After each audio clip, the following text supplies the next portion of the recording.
બધા મિત્રોને જય માતાજી। તો આજે આપણે બનાવવાનું છે શ્રીખંડ। એ માટે આપણે દૂધ લઈ લીધેલું છે અને દૂધને ગરમ કરવા મૂકી દીધેલું છે કે જેથી દૂધ ગરમ થઈ જાય તો ઉપર મલાઈ ન બને।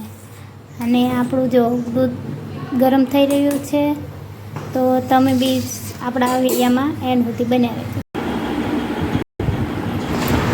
તો આપણે દહીં મેળવવા મૂકી દીધેલું હતું તો આપણું દહીં તૈયાર થઈ ગયેલું છે। તો પછી આપણે એને સુતરાઉ કાપડમાં લઈ લીધું છે અને ચાવણીમાં મૂકી દીધું છે જેથી આપણે પછી હવે આપણે એમાંથી પાણી નિતારી નાખશું કે જે પાણી છે તે નીકળી જાય અને આપણું દહીં મસ્ત એકદમ કડક થઈ જાય। એટલે આપણે બધું જેટલું પાણી હશે દહીંમાં એટલું આપણે નિતારી નાખવાનું, કોઈ પાણી રહેવું ન જોઈએ દહીં।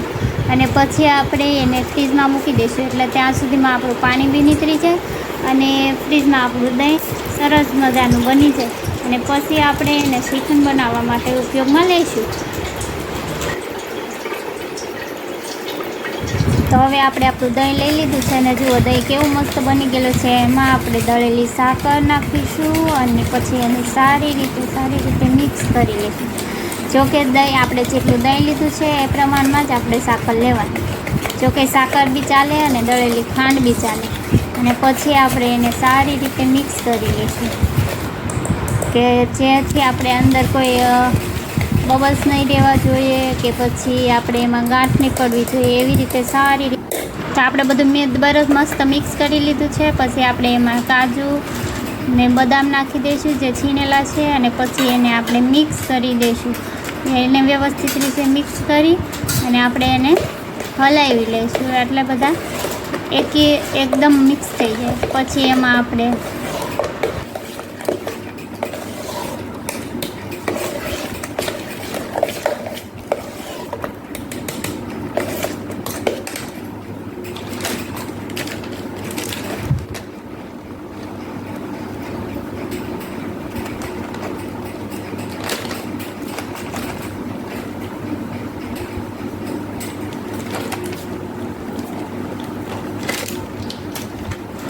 હવે આપણે એમાં ડૂટી ફૂટી નાખી દઈશું અને એને પણ સારી રીતે મિક્સ કરી લઈશું।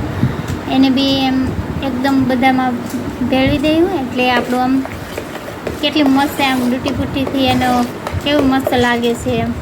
તો પછી હવે આપણે એને સારી રીતે મિક્સ કરી લઈએ અને પછી એને આપણે આગળ બોક્સમાં ભરી લઈશું। તો હવે આપણું જુઓ આ કેવી સરસ રીતે મિક્સ થઈ ગયેલું છે બધું। હવે તો આપણે એને શ્રીખંડનું ડબ્બું લઈશું અને એમાં આપણે એને ભરી લઈશું। ભરીને પછી આપણે એને થોડાક કલાક માટે ફ્રીજમાં મૂકી દઈશું। એટલે આપણે જો બોક્સમાં ભરવા માંડ્યા છીએ, આપણું શ્રીખંડ તો ઓલરેડી તૈયાર થઈ ગયું છે।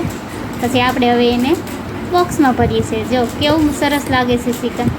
અને તમને કેવું લાગ્યું તો તમે બી કમેન્ટ કરજો અને શેર કરજો, સબસ્ક્રાઈબ કરજો।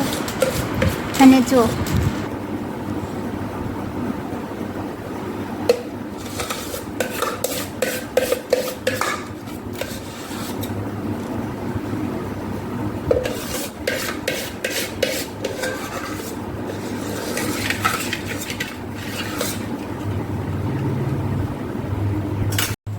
તો જો મિત્રો આપણું શ્રીખંડ તૈયાર થઈ ગયું છે અને આપણે હવે ખાવાનું છે શ્રીખંડ એની સાથે। તો ચાલો બધા જમવા। હું આજ તો વ્લોગને સમાપ્ત કરું છું। મારા રસોઈની રેસીપી તમને કેવી લાગી કમેન્ટ કરજો, લાઈક કરજો, શેર કરજો અને સબસ્ક્રાઈબ કરવાનું ભૂલતા નહીં।